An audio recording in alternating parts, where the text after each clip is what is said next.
ప్రేక్షక మహాశయులకు మకర సంక్రాంతి భోగి మరియు మకర సంక్రాంతి శుభాకాంక్షలు. మనము గత ఎపిసోడ్లో చంద్రగ్రహానికి సంబంధించిన దోష పరిహారాలు, దోష నివారణ మార్గాల గురించి చర్చించడం జరిగింది. ఇప్పుడు 18వ తేదీ జనవరి 18వ తేదీ మనకు 5 గ్రహాలు పంచగ్రహ కూటమి.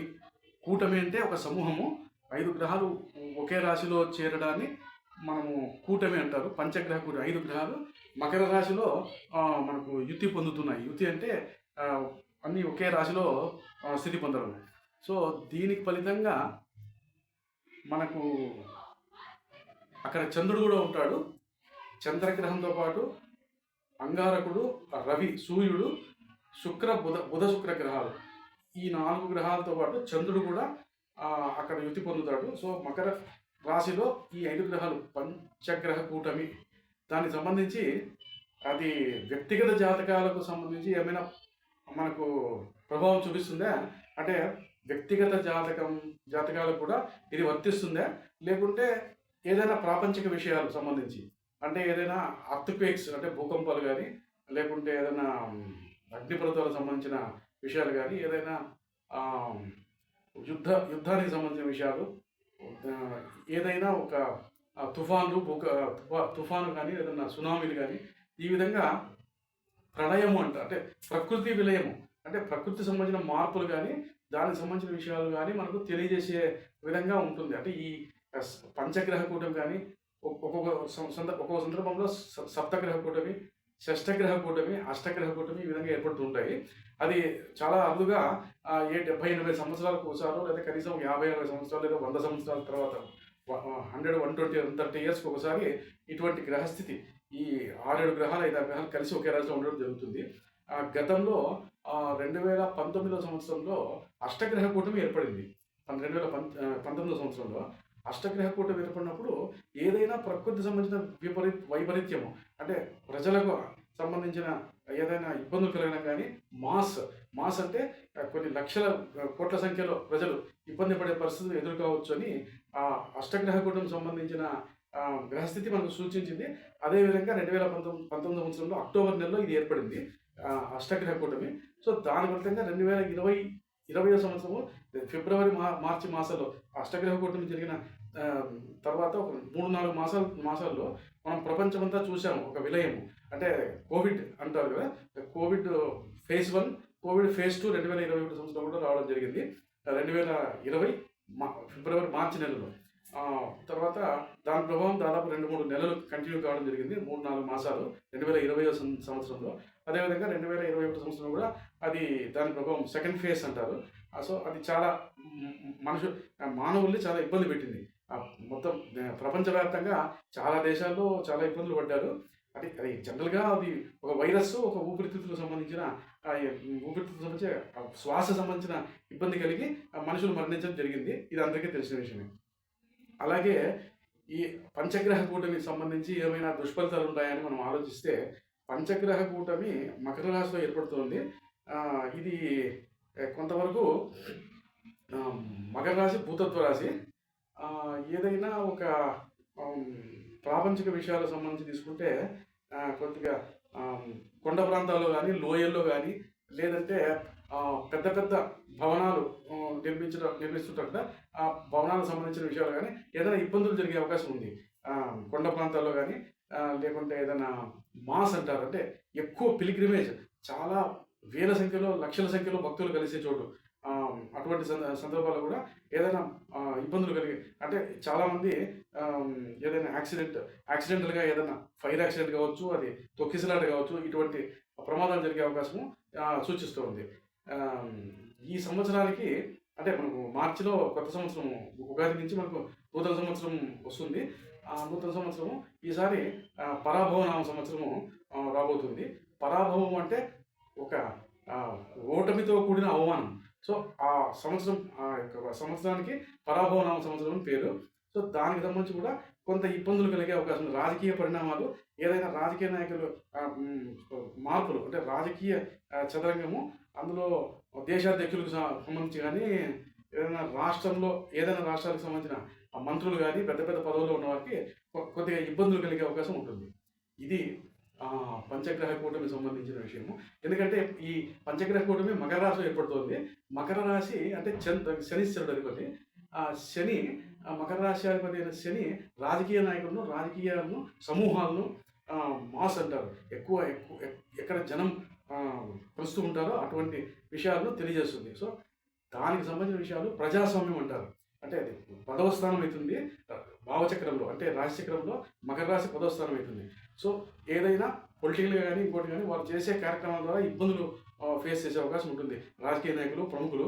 అంటే ముఖ్యంగా కొన్ని రాసుల వారికి అది ఎక్కువగా ఇబ్బంది పెట్టే అవకాశం ఉంది. మనకు ఉదాహరణ తీసుకుంటే అది ఒక సపోజు మిథున రాశి వారికి కానీ, మిథున రాశి వృషభ రాశి వారికి, కర్కాటక రాశికి, అదేవిధంగా కన్యా రాశికి, తులారాశికి కొంతవరకు, తర్వాత ధనుసు రాశి కూడా కొంత ఇబ్బంది పెట్టే అవకాశం ఉంది. సో ఈ విధంగా ఈ రాశుల వారికి కొంత ఇబ్బందులు కలిగే అవకాశం ఉంటుంది.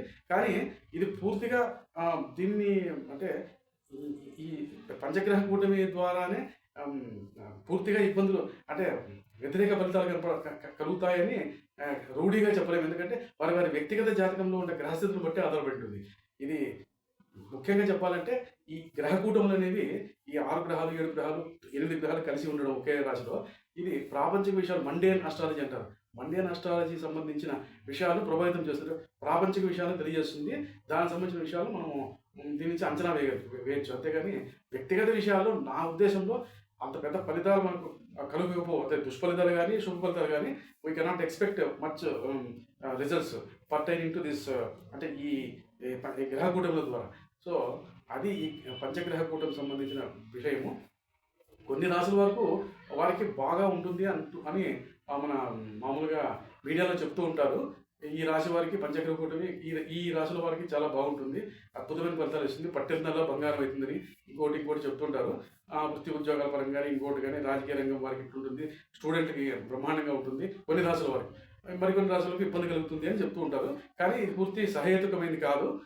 వ్యక్తిగత జాతకం బట్టి ఆధారపడుతుంది. వాళ్ళ జన్మరాశి, వాళ్ళ జన్మలగ్నం నుంచి వారి దశాంతర దశలు, వింశోత్తర దశాంతర దశలు ఏం జరుగుతుంటాయో వాటిని బట్టి అది ఆధారపడి ఉంటుంది వారి యొక్క భవిష్యత్తు. అది దీనికి సంబంధించిన పంచగ్రహ కూటమికి సంబంధించిన ఒక సమగ్ర విశ్లేషణ. దీంతోడు నేను ఈ మకర సంక్రాంతి సందర్భంలో కొన్ని విషయాలు తెలియజేయాలనుకున్నాను. మకర సంక్రమణము 14వ తేదీ రాత్రి 9 గంటల తర్వాత మనకు సూర్యుడు మకర రాశిలో ప్రవేశించడం జరుగుతుంది. మకర సంక్రమణం అంటారు. 14వ తేదీ రాత్రి జరుగుతుంది. అంటే సూర్యుడు ఇంతవరకు దక్షిణాయనంలో ప్రయాణించాడు. సో దక్షిణాయనం నుంచి ఉత్తరాయణంలోకి ప్రవేశిస్తాడు.